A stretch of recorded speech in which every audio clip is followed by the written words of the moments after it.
The wait is almost over. Thursday night, we finally get our first look at the new era of Raiders football. Klint Kubiak's offense, Rob Leonard's defense, and Fernando Mendoza getting his first chance to show Raider Nation what the future could look like. I don't care if the Raiders win 30-10 or they lose 30-10. There are players fighting for jobs, rookies trying to make a statement, and position battles that could start getting settled Thursday night. Don't watch the scoreboard, watch the future. I'm Eric, the Clueless Sports Dad. That's Raider Greg. Let's get into Raiders versus Cardinals. What's up, Greg? It's good to be here. Glad we finally have a game to talk about. Hell yes. So, before we get started, make sure you guys like, subscribe, and leave us a comment letting us know what's up and what your thoughts are. Also, every Tuesday now, we're filming this Monday night, but Tuesdays, we are going to be dropping these videos for the next 3 weeks before preseason games, and then follow up with us after the game as we break down the crazy shit that goes on during the game. So, with that being said, I've got some shit to talk about. First, I want to talk about what everybody's going to want to talk about during the game, and that's Fernando Mendoza. He's our first look. That's our first look at the future, baby. I'm so excited, Greg. I don't know about you. But for me, when it comes to Fernando, it's not going to be about stats. Yeah, we're going to want to see him outperform Carson Beck again. So it's going to be that classic. I think they kind of timed that up perfectly, didn't they? With the whole Miami, Indiana, but now it's Cardinals and Raiders. So I think that's going to be a fun little outlook on the whole thing. But for me, I want to see him command the offense. I want to see him accurate on routine routes, on routine throws, how quick he processes the game, his pocket presence, the way he pushes the ball down the field. If he's got some shots, let's see him push it down. And response if he has a bad play. We already know that. I've seen him throw a pick six in a game at Indiana, turn around, drive back down, score a touchdown, and wins the game. So it can happen. But we're also talking about NFL, not Indiana and college ball. So that response after a bad play, and then chemistry with the young wide receivers and how he runs this team. So the key point is for me is make the right decisions over completion percentages and touchdowns and stuff like that. Don't worry about the yards and all that good stuff. It's all about the look for me. What do you think, Dan? Or what do you think, Greg? Sorry. Yeah. Don't insult me like that. Be calling me Dan. You're going to hurt my feelings. I ain't that ugly, man. I was thinking Cardinals, and he used to like the Cardinals, so. Yeah, I mean, totally. It's about Fernando's command of the offense, getting in and out of the huddle, getting guys lined up in the right spots. And then, too, when he's running that stretch zone handoff, I want to see him under center running that. And then does a handoff look identical to a play action fake? And then, because if he gets that down and he can master that, dude, Brock Bowers is going to be, he might set the single season receptions record, period, let alone for a tight end. So, it's just a matter of Fernando getting his feet wet, dipping his toe in, if you will, make a few plays. But I think we're going to see Aidan O'Connell a lot more than we probably will Fernando Mendoza. Well, that's interesting, too, on top of that. But that leads into the next real segment. We can talk Fernando all day, but we got a lot of other positions to talk about, too. But I think it's just going to be exciting. It's going to be like that new car feel. Yep. Not Derek Carr. Speaking of Carr, pun intended. I was in the building for Derek Carr's first preseason game, and I remember watching him go up and down the sidelines and the way he interacted with all of his teammates and coaches and everything. I thought, you know what? We got a guy here. Regardless of how he plays his rookie year, we got a guy we can build with, and that's really what I want to see from Fernando. Is he's interacting, he's part of the game, and he shows that he's the type of teammate and the type of worker and the type of guy, type of player really that we can build this organization around. I will before we get into the next portion of this, because we're going to get into Klint Kubiak's offense and stuff like that. But before we jump into that, I do want a little side note here that's going to make this even better for our team is the fact that the Cardinals already have a game under their belt. So that makes it a little bit tougher on our guys. I mean, it's the Cardinals, yeah, but Carson Beck's already had a game, so he knows what he can and can't do as far as what's going to happen in the preseason versus the Raiders. So they're going to be just one step ahead of us, which I kind of like. I kind of dig that. I'm like, hell yeah, bring that on. Like, throw Mendoza out there. Let's see what he's got. Then, like you said, let's see what Aidan's got, and hopefully they both go out there and ball out. I don't see Kirk Cousins. I mean, one series at best if he gets that. If they go 3 and out, then he's done. So who knows? Yeah. And to add to that note too, it is a preseason game, so it ain't like we're going to be seeing the full spectrum of Klint Kubiak's offense. But now that gets us in our second little segment here, and that's the Klint Kubiak offense. We need to see what the foundation is going to be like.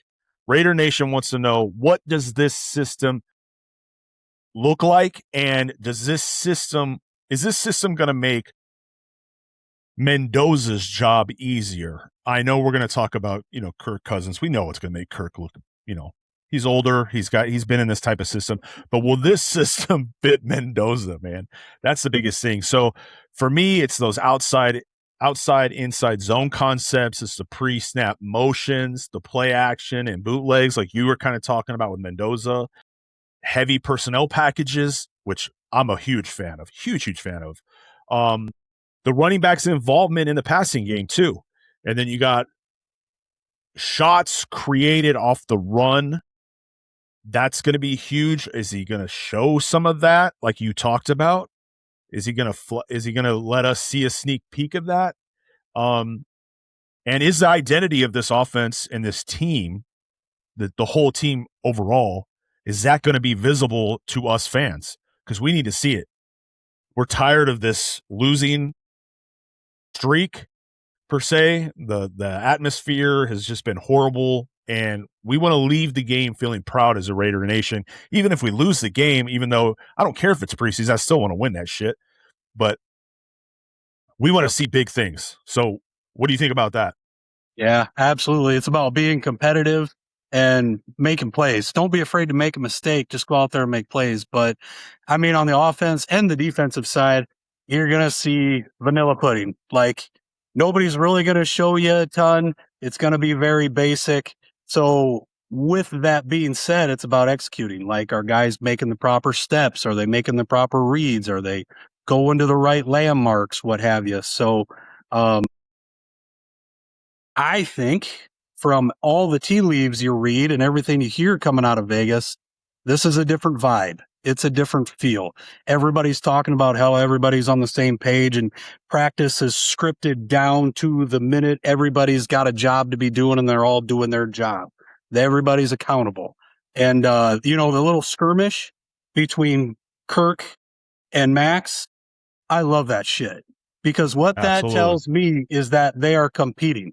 And when you are competing at a high level, you get sick and tired of seeing that same guy across the line from you. And then it takes one little thing, because you're outside and it's Vegas and it's 150 fucking degrees, and you chirp back. And then the person who is chirping at you, you chirp back at them. And when you're a competitor, you don't just lay down and take it. So that's really, I love to see those two guys going at it, because I think they're both right now, both the leaders of their units. And that's what I want to see Thursday night. I want to see guys getting after it, whether it's vanilla pudding offense and defense, whatever, but you better compete your ass off. Well, I would love for Kirk to come out there, drive it all the way down the field, throw a Brock Bowers touchdown, and then do his famous, you like that, and Kirk O'Chains comes out on the Cardinals. I mean, that would be absolutely epic. You know how jacked Max Crosby would be at that point. Yep. So, Absolutely. All right. So leading from the overall offense in the coaching, because this is going to be Klint Kubiak's first time coaching at all as a head coach, we're going into the offensive line. And so That's going to be something we want to see. But for me, it's the young guys. It's the young guns. I want to see Trey Zuhn and these young guys go. The focus for me is going to be on technique, cohesion, and overall protection, whether that's in the run or the pass. The communication and penalties, I want to see that as low as I want to see the penalties as low as possible. No stupid bonehead plays, like no false starts. Like, let's just cut that out. That needs to be gone. If you get called for a holding, let's make it a good hold. Like your quarterback's about to get killed and you grab him, trip him or something like that. Fine. I'm cool with that. You know what I'm saying? So whatever. But, I want to see you pick up a blitz, be smart, have your head on a swivel, get rid of that interior pressure, make a nice clean pocket for the quarterbacks to do their work, give the running backs the lanes that they need to run, get that run game moving big time. That's what we want to see. I mean, last year we had nothing. You give Jeanty, like you said in the last I think it was the last podcast, you give him 2 yards, 1 to 2 yards even. I mean, he's going to make something out of nothing. So, and then second level blocking, that's my favorite. I want to see JPJ, if he, depending on how much he plays, or even Zuhn. I want to see some of these guards inside too. I want to see them get to the second level and just maul people. Just get out of the way. Get out of the way, safeties, linebackers, all that stuff. And then I keep going back to it. My spotlight guy for the offensive line in particular is Trey Zuhn. I want to see if they move him around, not only at right tackle, maybe push him into guard in different spots, maybe even throw him over to some left tackle too. So that's my spotlight guy for the offensive line, and I want to see Rick Dennison's stamp on the game come Thursday night. For sure. I want to see some physicality out of the offensive line. Regardless of who's out there, I'm not sure how the splits are going to go and who's going to get what reps and how long the first team will be in there or what have you. But I will be interested to see who starts the game at right guard. I assume it's going to be JPJ, but it sounds like he's actually been splitting some time this week in practice with Rodgers. So to see exactly how that goes, I'll be really interested to see where Zuhn plays. I mean, yeah, you're talking about blocking at the second level. Don't forget the wide receivers. The wide receivers have really had, specifically Thornton and Besh, have had a rough time in practice this last week, maybe 2 weeks. I'm still a big believer in Besh.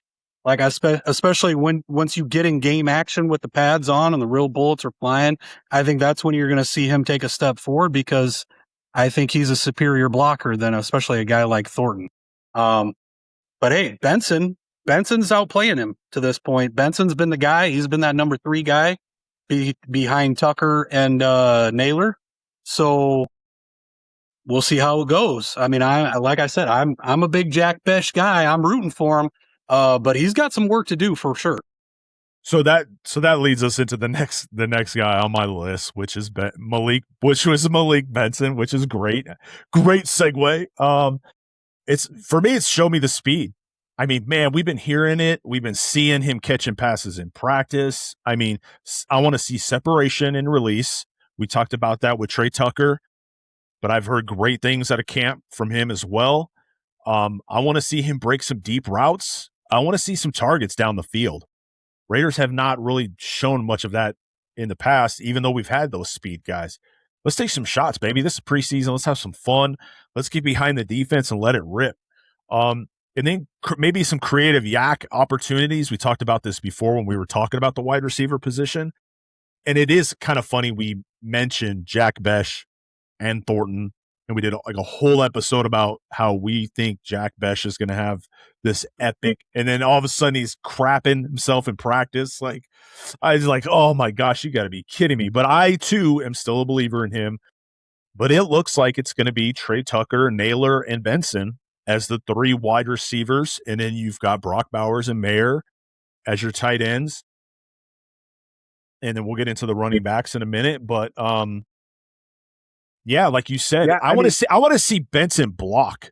If you're going to have him in there and you're going to have him in the slot, I want to really see that. Can he block? Like, what's his real area in that? And then the big question is can he force himself as that third starter, which looks like it is happening right now every day? Yeah, so, I mean, he definitely can. I mean, But to me, when you look at how good of an athlete he is, how big and tall he is, and how fast he is, to me, he's a wide receiver. He's an outside the numbers, down the field playmaker who, you know what, go back and look at his highlight tapes from Oregon. When he gets the ball in his hand, whether it's a slant or it's an in or out breaking route or it's a punt return, a kick return, if he has the ball in his hands and you miss a tackle as a DB, dude, he's going to house call that thing. So having him on our team is awesome. And I think he's going to do nothing but grow and get better and better and better. But to me, Jack Bech is still that true slot guy where, you know, he's going to go over the middle and take a huge hit and hang on to the ball. And now everybody, if you're a wide receiver in this offense, you've all got to block. Otherwise, I'm not sure how much you're going to be on the field. But I really think I keep beating this dead horse for Jack Bech, but that's where he's going to excel. When you line him up in the slot and then you run a counter to his side, Jack Bech is going to hold up his end of the bargain. So, yeah. And then, so there's a reoccurring theme, and I'll get to that before we get into the defense, or before we get into Rob Leonard's defense. But going into the next part, we're going to talk about the running back position, Mike Washington. There's really not a battle. It's Jeanty and Washington, and then everybody else after that, they'll battle. So that'll be something to really look forward to. Probably, I don't know how much Jeanty's going to get. Maybe a series. I don't know. So, I mean, he may come out with Kurt, you know, those starters like that. You may see Brock for, you know, a little bit too. So, but after that, we want to see Washington just run over dudes, use that speed, and just be gone. He's got that vision, that one cut ability, the contact and the balance is amazing. And the biggest key for him, my biggest question mark for this game is when he's in, I want to see pass pro. I want to see him come up, and if they put a blitz on or they get some, I want to see him decleat somebody that's in front of him to protect his quarterback. I mean, that would set a standard and a tone for that running back room. That would be crazy because we've seen Jeanty do it. I've seen Jeanty hit some guys. Like, he does not care with his bowling ball looking frame. But now he's slimmed down a little bit, looking a little bit more cut because he got sugar out of his diet, but which is great. So he may have a nice quicker. Long season, but yeah, a little bit quicker. So that's like, wow, really? He's quicker? But and we also want to see Mike Washington's receiving ability. Catch a screen, let's take it to the house, baby. Ball security has got to be a huge one, obviously. And then if he's got any special teams impact, I'm not sure if he will or not. But for me, the key focus for him is that pass pro. For sure. Anytime you got a rookie running back on the field with a quarterback who's 37 years old, yeah, the rookie running back better know his assignment in the passing scheme, and he better execute. Otherwise, he's not going to be on the field for very long. That's probably why the Raiders have gone out and signed a veteran running back. And I'm not even going to try to say his name. He's the dude that played for the Houston Texans. I will butcher his name, but again, a special teams guy, can return kicks, and a good receiver out of the backfield. So, Agulier, maybe I want to say. I don't know. Got me. Kill it. Let's not even try to go there. So, before I talk about this next guy, I have to give a huge applause for John Spytek and his scouting department this year. Has been, to me, now obviously we haven't even played a game yet, but as of right now, it's top tier level. And what they did in this draft and then after the draft has been epic, because I'm about to get into one of your favorite offseason guys.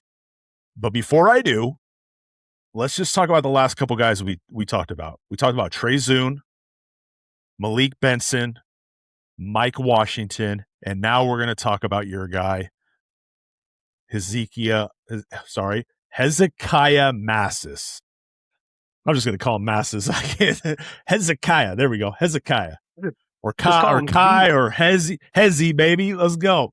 I don't know what they call him. So for me, he's a ball hawk watch. Like, I just cannot wait. The talk coming out of camp, the video clips we see, man, he is just looking like I heard today he's pushing for that possible. They had him possibly in the slot, but he's also possibly pushing for that DB2 opposite of Stokes.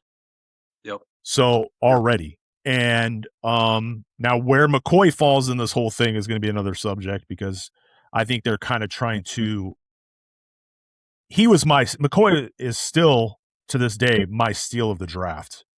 And could you imagine if he returns to his full form, let's say by next year, and you've got Masses on one side and you've got McCoy on the other side? And I mean, but Stokes is, getting up there. I mean, that's crazy. But, for him, it's the man coverage and recovery speed is there. The ball skills and tackling, that's really what I'm looking forward to seeing. And as always, we always talk about, especially with young guys, it's all about the communication. How are you going to communicate with the back end guys, with the front end, middle linebackers, front seven, and so forth? I want to see him play on the ball and not panic at all, which I don't see that in his game. I don't know how much special teams he'll even get involved in, especially with him being as much as he's developing, but you never know. He may be one of those nasty dudes that is out there on the edge going down and killing everybody. So biggest question for me for him is he a developmental player or is he an immediate contributor? What do you think? I think he's an immediate contributor. This is the first time in many, many years where you're going into week 1 of the preseason, and we're going to be going to week 2 and 3, looking at who's getting what playing time, because we're not sure who's going to start, because it's an open competition. Like, all of these guys can play, whether it's Stokes, McCoy, Zeke, Taron Johnson, who was brought in to play the nickel, and now Zeke is getting some of his first team reps. And then you got Chin, Mao, Stokes, and then the other Johnson from Arizona. It's like all these guys are going to want to be on the field. So they're all competing. Iron sharpens iron. And for, like I said, the first time in a few years, I feel like we got a group of DBs that can really make some plays, regardless of who's on the field, because in the National Football League anymore, I mean, look at the quarterbacks in our own division and the offensive play callers in our own division. You're going to need 3 or 4 quality cornerbacks, let alone defensive backs, on the field. So it's good to finally have some depth at the position, and I will second your notion. Spytek did a hell of a job this offseason, specifically with the draft, even though I was thinking going different directions, but with what he did, looks like it made a lot of sense. That's why he gets paid the big bucks, as Geno Smith would say. Oh, God. Can we just not? This is a new year, baby. Let's leave Geno, the tank commander, to the Jets. All right, so let's get into that defense, man. Rob Leonard's defense. At first, and I've continued kind of to be, I'm not a naysayer, and I'm not somebody that looks down on him at all. But I always question the hire. But the more and more that I hear that comes out of camp, the more and more I'm like, holy cow, like this is really what they're doing as far as mixing defensive linemen up with linebackers and who they're bringing in. He's got one of my favorite defensive linemen, which your guy better watch his back. Adam Butler, baby. He better watch his back, because that Tonka trunk is coming, baby. Tonka truck is coming. I loved him last year, and all I hear is great things coming out of camp. I think they said he would have had, I think it's like 2 or 3 days in a row where he would have been sacks. Obviously, you can't hit the quarterback unless you're Max Crosby, but I heard he had some great plays playing interior D line, getting in there. They've had a great mix of Kwity Paye, Kuntz, Crawford. So it's been an amazing, I think they're going to mix it up so much to keep everybody fresh. And it kind of almost reminds me of that Eagles. remember when the Eagles have that defensive line where they can bring in a guy here and there fresh, and then they just go eat, and then they come out and the next guy comes in. They have that depth on the defensive line. And I think we might actually see that from the defensive line in the front seven. So I want to see the first look. I know it's going to be a vanilla defense. I don't know how much blitzing he's going to bring, but if he comes out first play of the game and he does an all-out blitz, I may call him the next best defensive coordinator. So he may have surpassed everybody in the last 15, 20 years. But so for me, it's the aggressiveness in play calling for him.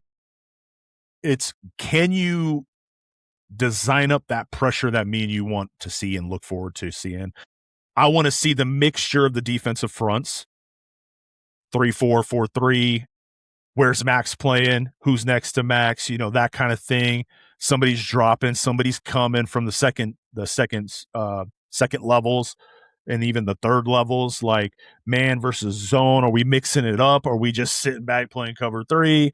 Communication's going to be a huge one for us. Tackling.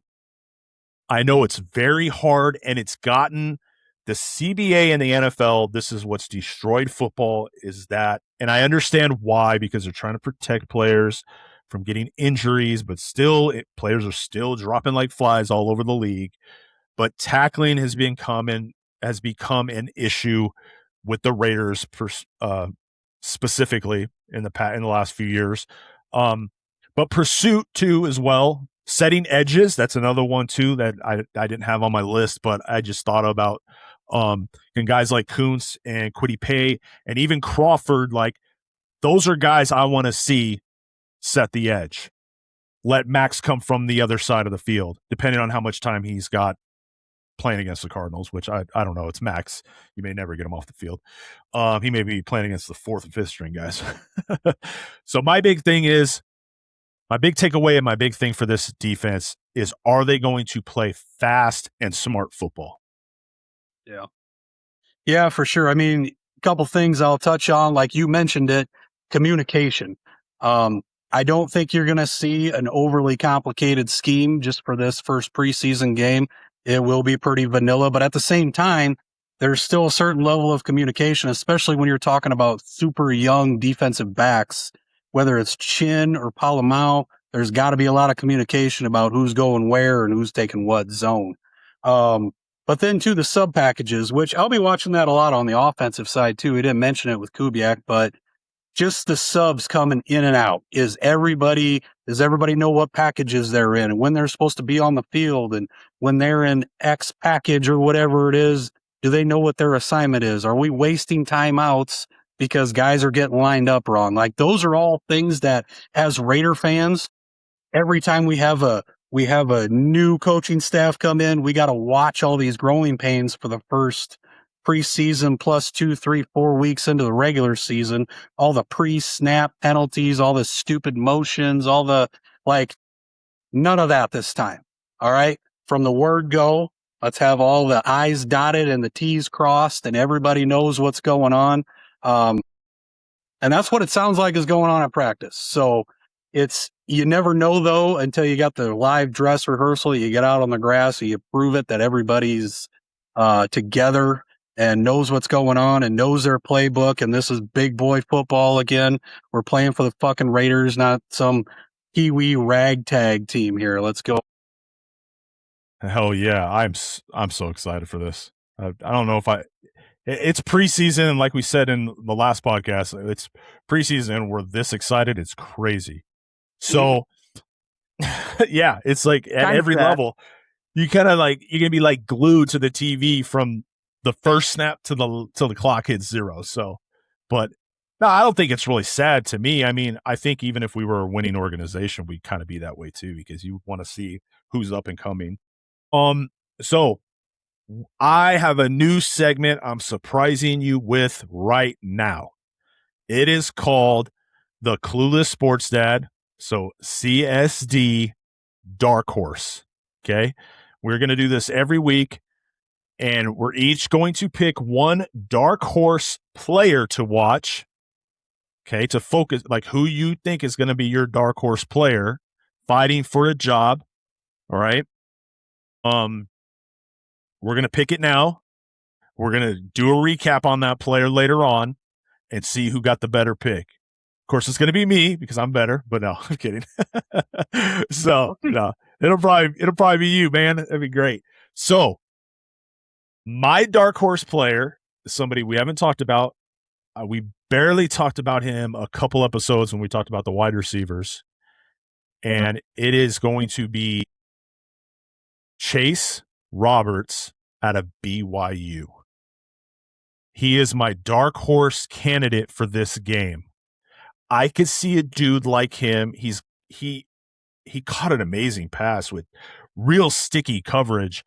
I think I shared the clip with you, or you shared the clip with me. I can't remember, but I think the pass was from Mendoza too. And with the depth going in, looking at that depth, I'm going to pull that up real quick here. I got the defense, I got the offense. Okay, so looking at that depth, he's fighting for a spot, depending on how many receivers they get. If you got Tucker, Naylor, Benson as your starters, you'll have Besh, probably your Besh Thornton if they don't quit crapping themselves and they make the damn team, which I think Besh will be fine. That's what, 5, 3, 4, yeah, that's 5. So if Raiders keep 6, who's it going to be? Is it going to be Young? Because there's a lot of stuff coming out of camp about him too. Is it going to be Jackson? He's another dude we got to watch out for too later in the game because we've seen Aidan throw some touchdowns to him. And so Roberts is that other guy that's going to be fighting for a possible 6th spot if they keep 6, which I think they're going to keep 6. But so for me, it's Chase Roberts, wide receiver, BYU. Who you got? Well, my guy will kind of play into yours because he's going to get a lot of opportunities because the guy I'm going to pick is Aidan O'Connell, but not maybe for the reason why you think, okay? Fernando's hopefully going to play and hopefully play quite a bit, but when he's not playing, it's going to be Aidan. And I think the reason the Raiders would want to feature Aidan early in week 1, week 2 preseason is because inevitably in the NFL, there's a starting quarterback that always gets hurt. It always happens. Or there's going to be a contract thing. And there's always some kind of drama. And a team ends up at the last second looking for another quarterback. And what I didn't realize until maybe a week ago was that Aidan's contract is there's zero guaranteed money, but he's due $3.7 million this year. So if the Raiders could get a 5th, 6th, 7th round or conditional type of pick for him, they'd probably move him because, I mean, as much as I love Aidan, I love his whole story. I love his attitude, his background. I mean, like the whole thing. If it were up to me coming into this season, like I would have been like, we're good with Aidan. Let Aidan play until Fernando's ready. But they didn't do that. They signed Kirk. So now Aidan's going to kind of be the odd man out regardless of how well he plays. And I think he can play really well. And he will this Thursday. And I totally agree with that. And I think to put a little icing on that too, if you get a 5th or 6th for him, look what we did in the 6th round with getting Benson.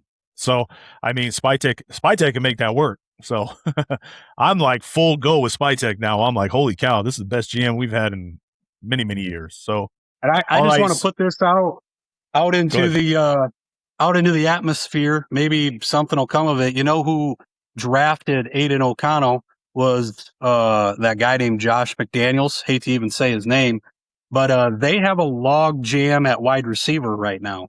There's a couple wide receivers in New England that would look good in silver and black. You know, obviously it's not going to be A.J. Brown or anything, but they got a couple guys out there who played really well last year that would look good for us. Just saying. Yeah, that would be good. All right, so to recap this thing off one last time, 3 things I need to see heading into this game. 1, Mendoza looks comfortable, not perfect, but comfortable. 2, the Raiders have an offensive identity, run the football, motion, play action, physical football up front with that offensive line. Number 3, young defenders are flying around communicating. Masses and the rest of the young defense need to look hungry. Those are my three things that I'm really looking forward to. There is a kicking battle. I don't know how far that's going to go, but we didn't really mention that, so stay tuned for that one. Final question for Raider Nation out there. When the game ends Thursday night, what one thing could happen that would make you say Raider Nation should be excited? Let us know in the comments about that. Also, one last thing before we go. We've got 2 spots left in our fantasy football league. If you're interested, hit me up on X, Instagram, or Twitter, or Facebook or TikTok even. So we do have 2 spots left. We're going to be heading and doing a live draft drawing for positions for that next week on the 22nd, I believe that is. So again, I'm Eric, the Clueless Sports Dad. I'm here with Raider Greg. Thanks for coming in, Greg.